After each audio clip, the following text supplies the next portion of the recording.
जय जिनेंद्र दर्शकों, स्वागत है आप सभी का इस विशेष प्रसारण श्रृंखला में।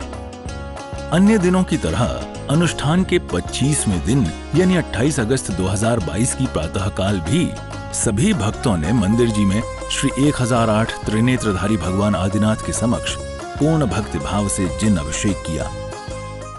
सुदीप सुधूप फलार गटै धवल मंगल गानि रवा गुले जिन ग्रहे अभिषेक महम यजे।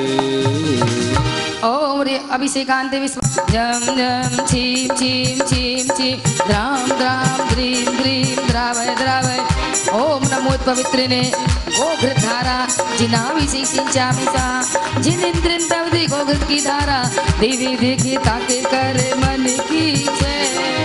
उदक चंदन तंदुल पुष्प तै चरु सुदीप सुधूप फलार गटै धवल मंगल गानि रवा कुले जिन ग्रहे अभिषेक महम यजे। अभिषेक के उपरांत भक्तों ने भगवान की पावन शांति धारा संपन्न कराई। शांति धारा के संपन्न होते ही संगीत के साथ सभी भक्तों ने भगवान का मंगल पूजन किया। समस्त धरणी पुण्य यक्ष प्रवारी श्रीमन सपरिवार गणतंत्र उत्सव ओमनाथ महाकाल शक्ति न चंडोमनाथ मनस्य क्लीमना न श्रीमावि सीमना हनुमंत वैष्णव जगदम्बा सार्थ मणिबद्ध मणि मोहनराव महिपाल दलिवनम प्रभुसन्नत को झारवट करोट महापनोट जगदम्बा काल श्री राम नवरन सिमत महाकाल कल दुर्ग सोम चंद्र राजावन ज्ञानी वै कमल छल्लक कमल सागर जी गणिया अर्क संग संघ के परिवार आश्रम आश्रम के भक्तजनों की ओर से आदि प्रभु की ओर से विधान करने करवाने वालों की ओर से आश्रम के भक्तजनों की ओर से जयमाला पुनर्गम में पामती। पूजन के बाद पूज्य आर्य का रत्न श्री विधाश्री माता जी के मंगल प्रवचन हुए। अपना यहाँ पर कर्मों का प्रकरण चल रहा है, उसमें ज्ञानावर्णी दर्शनावर्णी और मोहिनी तक मोहिनी के 2 भेद किए थे। उसमें दर्शन मोहिनी और चारित्र मोहिनी। अब दर्शन मोहिनी के 3 भेद किए थे कल अपन ने, मिथ्यात, सम्यक मिथ्यात और सम्यक। अब यहाँ पर कहते हैं फिर किया था कषाय और अकषाय। कषाय में हाँ अपन ने अनंतानुबंधी को देखा था, अनंतानुबंधी क्रोध, अनंतानुबंधी अप्रत्यख्यान क्रोध और प्रत्यख्यान क्रोध और संजलन क्रोध। तो उसमें कहा था कि जब मान सम्मान और क्रोध आता है व्यक्ति को, जब उसका अपमान होता है या उसके विरुद्ध काम होता है तो वह कैसा होता है, कैसी रेखा के समान, कहते हैं शिला की रेखा के समान। फिर अप्रत्यख्यान पृथ्वी की रेखा के समान, टूट जाएगा लेकिन झुकेगा नहीं। और फिर आया था बांस के समान, फिर आया था गोमूत्र के समान। तो कहते ऐसा वह जो होता है, अब मान जो आया अनंतानुबंधी मान, तो वह भी 8 प्रकार का मान है। ज्ञानम पूजम कलम जाति बल मृद्धि तपोव्रताम ज्ञान। तो कहते हैं ऐसा जो 8 प्रकार का मान है, ज्ञान का, पूजा का, ऐश्वर्य का, तो वह कैसा है, कहते हैं अहंकार जो होता है वह शिला की तरह खड़ा रहता है। सीता को तो दे देंगे लेकिन युद्ध लड़ कर देंगे। जहाँ अहंकार बात आता है, ज्ञान और सम्मान की बात आती है, तो वह झुकना नहीं चाहता है। और अप्रत्यख्यान हड्डी के समान, वह हड्डी टूट तो जाएगी लेकिन झुकेगी नहीं। फिर कहते हैं तीसरी प्रत्यख्यान, वह काष्ठ के समान। और चौथी प्रत्यख्यान, अप्रत्यख्यान तो काष्ठ के समान। और प्रत्यख्यान कहते हैं वह कैसी है, तो कहते हैं कि वह तो बेंत के समान है, जैसा मोड़ना चाहो मुड़ सकती है संजलन में। तो कहते हैं कि कल देखा था अपन ने, अनंता इनका उदय तो अंतर्मुहूर्त के लिए होता है, लेकिन वासना काल अनंत काल के लिए अनंतानुबंधी का, और अप्रत्याख्यान है 6 महीना का उसका वासना काल। उदय तो अंतर्मुहूर्त के लिए आता है, लेकिन उसका वासना काल 6 महीना तक लगातार चलता रहता। अगर सोच लें कि यह हम तुमसे नहीं बोलेंगे चाहे कुछ हो जाए, तुम्हारे घर कदम भी नहीं रखेंगे लेकिन मर जाएंगे, तो कहते उसका वासना काल कितने तक चलेगा? तो कहते हैं कि 6 महीना तक रहेगा। विचार करो सही, बलदेव श्री कृष्ण को कितने महीना तक रखे रहे? 6 महीना तक। राम लक्ष्मण को कितने महीना तक? 6 महीने। पहले भी तो आ सकते थे देवी देवता बताने के लिए, लेकिन वो देखते हैं कि अब इनका समय पूरा होने वाला है। 6 महीना की जो वासना काल है वह 6 महीना का रहता है। जैसे और कहते क्योंकि सम्यक दर्शन था, छायक सम्यक दर्शन, ऐसा वैसा सम्यक दर्शन नहीं था, क्षयोत्सम नहीं था ना उपसम था, छायक सम्यक दृष्टि थे और तद्भव मोक्षगामी थे।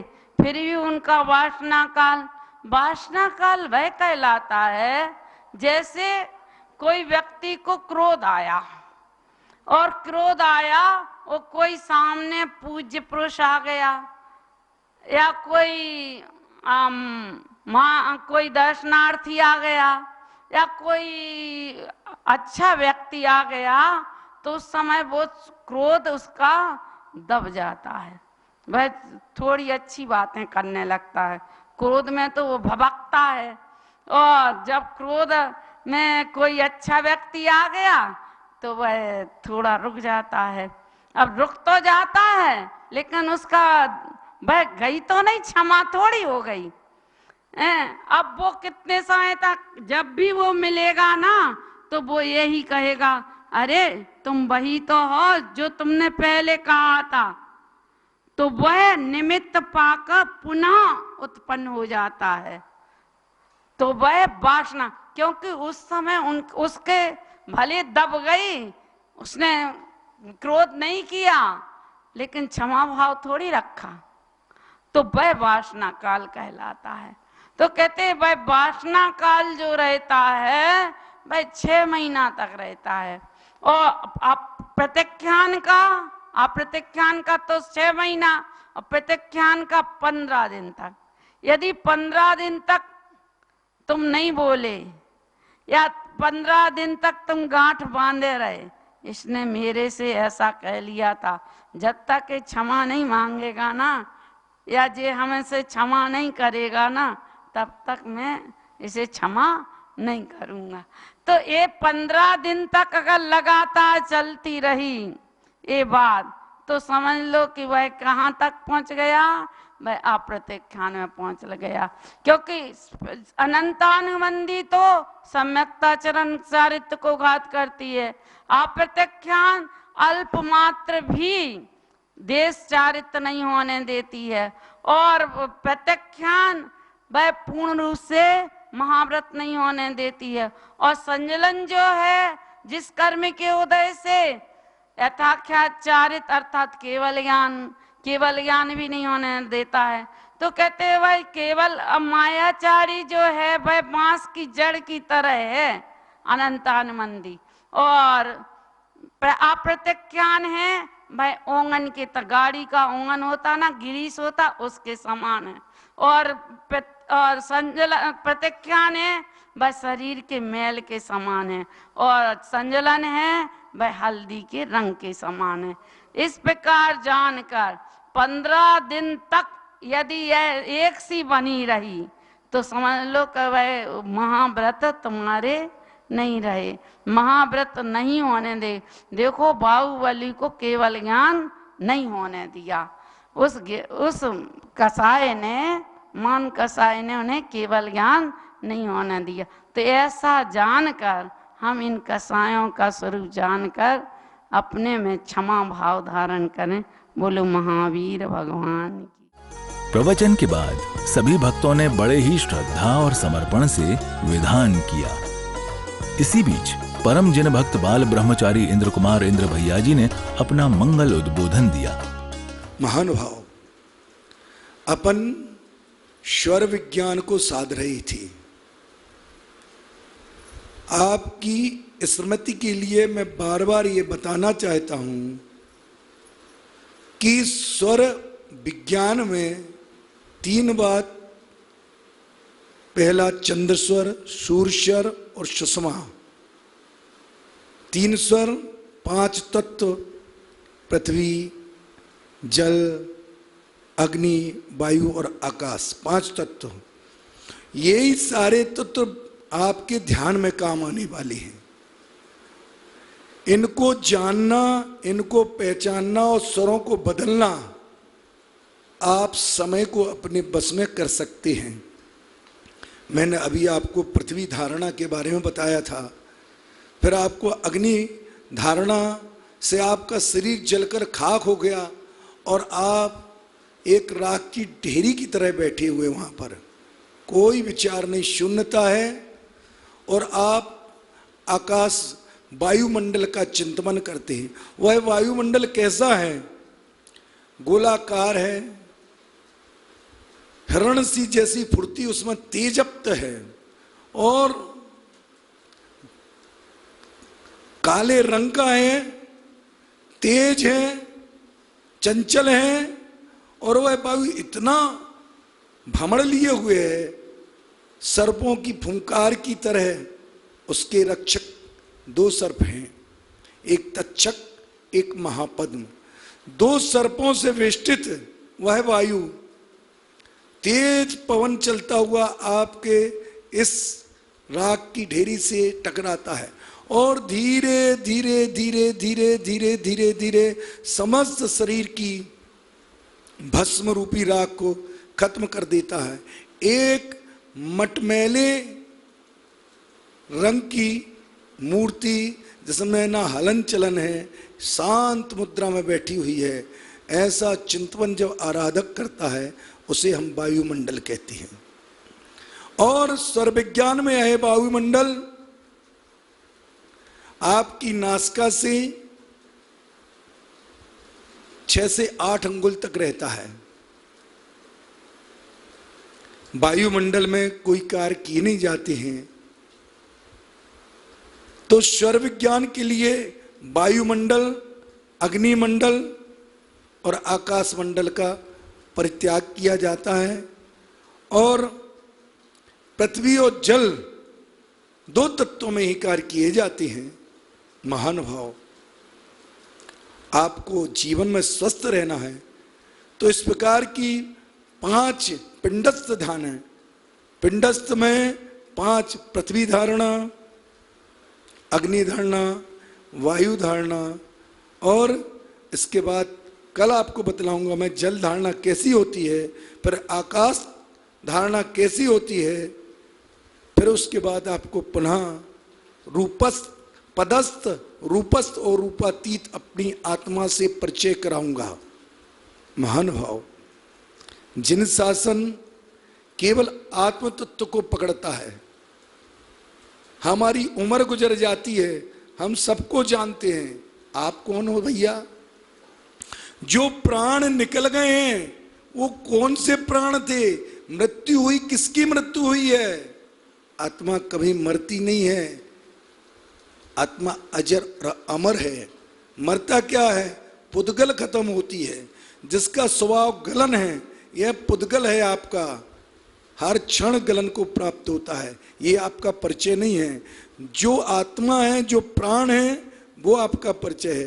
कभी जानो, कभी सोचो कि हमने उसको जाना है। यह मानव जीवन आपको इसीलिए मिला है कि आप उस आत्मा को जान सकें और जिन शासन के माध्यम से उस आत्मा को बड़ी सरलता से पकड़ा जा सकता है। बोलो अहिंसामयी विश्व धर्म की जय। और इस तरह समापन अर्घ्य समर्पित करते हुए इस दिन के विधान का विसर्जन किया गया। भाई चिल्लक कमल सराज गणियार का विद्या संघ के प्रभार आश्रम के भक्तजनों की ओर से, विधान करने करवाने वालों की ओर से आदिनाथ महामंत्र के चरणों में जयमाला पुनर्घम निर्वपामि। इस दिन के विधान के समापन पर कार्यक्रम में उपस्थित भक्तगणों द्वारा अपने मंगल भाव व्यक्त किए गए। यहाँ पर हम माता जी से बहुत साल से जुड़े हुए हैं। जब माता जी यहाँ पर थी तब भी हम उनके साथ थे। आज माता जी यहाँ हमारे बीच में नहीं है तो हमें ऐसा महसूस ही नहीं होता, क्योंकि वो आज भी हमारे दिलों में उसी तरह विराजमान है जैसे पहले थी। ये फर्क जरूर आया, पहले हम आते थे तो बहुत अच्छा लगता था। आज कहीं ना कहीं जैसे हम इस आश्रम में आते हैं तो बड़ी माता जी की बहुत ज़्यादा आशीर्वाद की ज़रूरत लगती है, क्योंकि पहले जरा सा भी कुछ होता था ना, माता जी एकदम से हमारे सर पे हाथ रख देती थी। अब उनकी कमी इतनी ज़्यादा खलती है कि आज हम विधान में आए यहाँ पे, हमें बहुत अच्छा लगा। मैं यही चाहूँगी कि माता जी का आशीर्वाद हमारे सर पे सदा बना रहे। सायंकाल सभी भक्त पुनः मंदिर में एकत्रित हुए और सभी ने पूर्ण भक्ति भाव से नृत्य करते हुए प्रभु की मंगल आरती उतारी। तो दर्शकों, इसी के साथ अब वक्त हो चला है आपसे विदा लेने का। अभी के लिए दीजिए आज्ञा। जय जिनेंद्र।